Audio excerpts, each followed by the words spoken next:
खुशी राधा और श्री कृष्ण का प्रेम अमर है। राधा ने श्री कृष्ण से और श्री कृष्ण ने राधा से स्वार्थ और आत्मिक प्रेम किया था। इसी प्रेम का कारण आज श्री कृष्ण के नाम के आगे राधा लगता है। राधे कृष्ण। कोई रुक्मिणी कृष्ण क्यों नहीं कहता, जबकि रुक्मिणी भी तो राधा की तरह प्रेम करती थी। आओ जानते हैं राधा कृष्ण प्रेम की अनसुनी बातें। 1. अन्य पौराणिक कथाओं के अनुसार राधा श्री कृष्ण से 5 वर्ष बड़ी थी। राधा ने श्री कृष्ण को पहली बार जब देखा था, जबकि उनकी मां यशोदा ने उन्हें ओखल से बांध दिया था। उन्हें देखकर राधा बेसुध सी हो गई थी और उनके प्रेम में पड़ गई थी।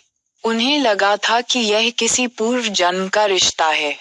कुछ लोग कहते हैं कि वह पहली बार गोकुल अपने पिता वृषभानु जी के साथ आई थीं, तब श्री कृष्ण को पहली बार देखा था, और कुछ विद्वानों के अनुसार संकेत तीर्थ पर पहली बार दोनों की मुलाकात हुई थी। जो भी हो, लेकिन जब राधा ने कृष्ण को देखा तो वह उनके प्रेम में पागल जैसी हो गई थी, और कृष्ण भी उन्हें देखकर बावरे हो गए थे। दोनों में प्रेम हो गया था। ब्रह्मवैवर्त पुराण प्रकृति खंड अध्याय 48 के अनुसार और यदुवंशियों के कुलगुरु गर्ग ऋषि द्वारा लिखित गर्ग संहिता की एक कथा के अनुसार एक बार नंद बाबा श्री कृष्ण को लेकर बाजार घूमने निकले थे। उसी दौरान राधा और उनके पिता भी वहां पहुंचे थे। दोनों का वहां पहली बार मिलन हुआ। उस दौरान दोनों की ही उम्र बहुत छोटी थी। उस स्थान को सांकेतिक तीर्थ स्थान कहते हैं। संकेत का शब्दार्थ है पूर्व निर्दिष्ट मिलने का स्थान। मान्यता है कि पिछले जन्म में ही दोनों ने ये तय कर लिया था कि हमें इस स्थान पर मिलना है। कहते हैं कि यहीं पर गर्ग संहिता के अनुसार एक जंगल में स्वयं ब्रह्मा ने राधा और कृष्ण का गंधर्व विवाह करवाया था। यहाँ हर साल राधा के जन्मदिन यानी राधाष्टमी से लेकर अनंत चतुर्दशी के दिन तक मेला लगता है। 2. ब्रह्मवैवर्त पुराण की एक पौराणिक कथा के अनुसार श्री कृष्ण के साथ राधा गोलोक में रहती थीं। एक बार उनकी अनुपस्थिति में श्री कृष्ण अपनी दूसरी पत्नी विरजा के साथ घूम रहे थे। तभी राधा आ गईं। वे विरजा पर नाराज होकर वहां से चली गईं। श्री कृष्ण के सेवक और मित्र श्रीदमा को राधा का यह व्यवहार ठीक नहीं लगा और वे राधा को भला बुरा कहने लगे।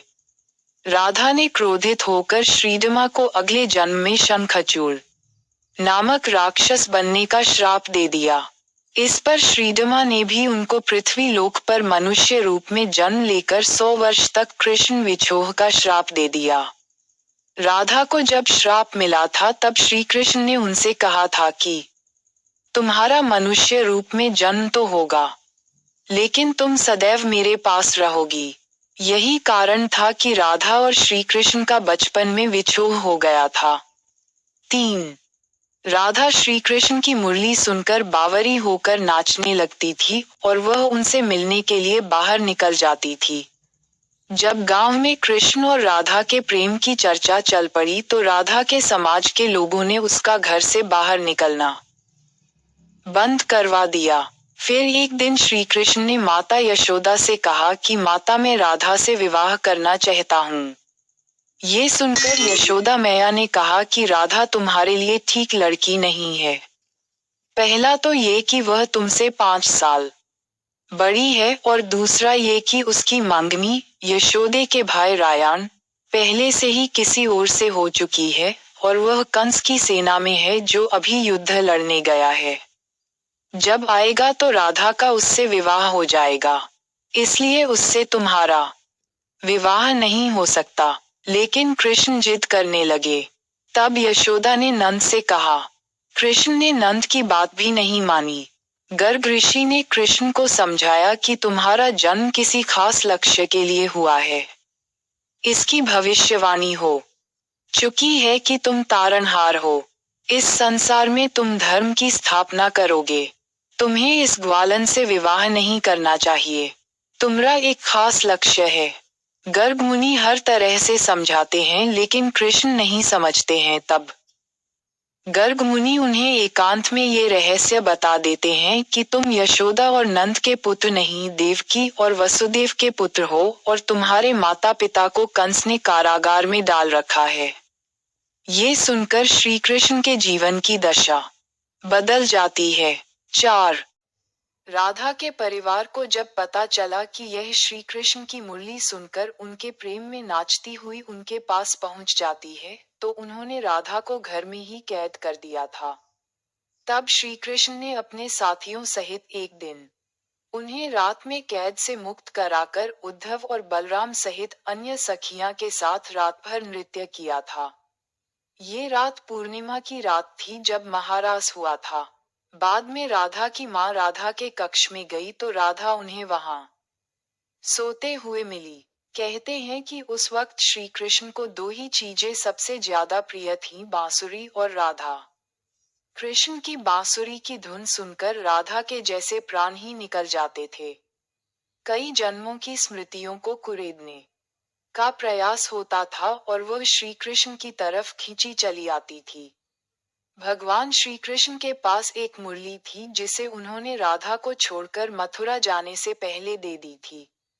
राधा ने इस मुरली को बहुत ही संभाल कर रखा था और जब भी उन्हें श्री कृष्ण की याद आती तो वह यह मुरली बजा लेती थी। श्री कृष्ण उसकी याद में मोरपंख लगाते थे और वैजंती माला पहनते थे। श्री कृष्ण को मोरपंख तब मिला था जब वे राधा के उपवन में उनके साथ नृत्य कर रहे। मोर का पंख नीचे गिर गया था तो उन्होंने उसे उठाकर अपने सिर पर धारण कर लिया था और राधा ने नृत्य करने से पहले श्री कृष्ण को वैजंती माला पहनाई थी। 5. जब कृष्ण वृंदावन छोड़कर मथुरा चले गए, तब राधा के लिए उन्हें देखना और उनसे मिलना और दुर्लभ हो गया। कहते हैं कि राधा और कृष्ण दोनों का पुनर्मिलन कुरुक्षेत्र में बताया जाता है, जहां सूर्य ग्रहण के अवसर पर द्वारिका से कृष्ण और वृंदावन से नंद के साथ राधा आई थी। राधा सिर्फ कृष्ण को देखने और उनसे मिलने ही नंद के साथ गई थी। इसका जिक्र पुराणों में मिलता है। इसके बाद राधा और श्री कृष्ण की अंतिम मुलाकात द्वारिका में हुई थी। सारे कर्तव्यों से मुक्त होने के बाद राधा आखिरी बार अपने प्रियतम कृष्ण से मिलने गईं। जब वे द्वारका पहुंची तो उन्होंने कृष्ण के महल और उनकी 8 पत्नियों को देखा। जब कृष्ण ने राधा को देखा तो वे बहुत प्रसन्न हुए। तब राधा के अनुरोध पर कृष्ण ने उन्हें महल में एक देविका के पद पर नियुक्त कर दिया। कहते हैं कि वहीं पर राधा महल से जुड़े कार्य देखती थीं और मौका मिलते ही वे कृष्ण के दर्शन कर लेती थीं। एक दिन उदास होकर राधा ने महल से दूर जाना तय किया। कहते हैं कि राधा एक जंगल के गांव में रहने लगी। धीरे धीरे समय बीता और राधा बिल्कुल अकेली और कमजोर हो गईं। उस वक्त उन्हें भगवान श्री कृष्ण की याद सताने लगी। आखिरी समय में भगवान श्री कृष्ण उनके सामने आ गए। भगवान श्री कृष्ण ने राधा से कहा कि वे उनसे कुछ मांग लें, लेकिन राधा ने मना कर दिया। कृष्ण के दोबारा अनुरोध करने पर राधा ने कहा कि वे आखिरी बार उन्हें बांसुरी बजाते देखना और सुनना चाहती हैं।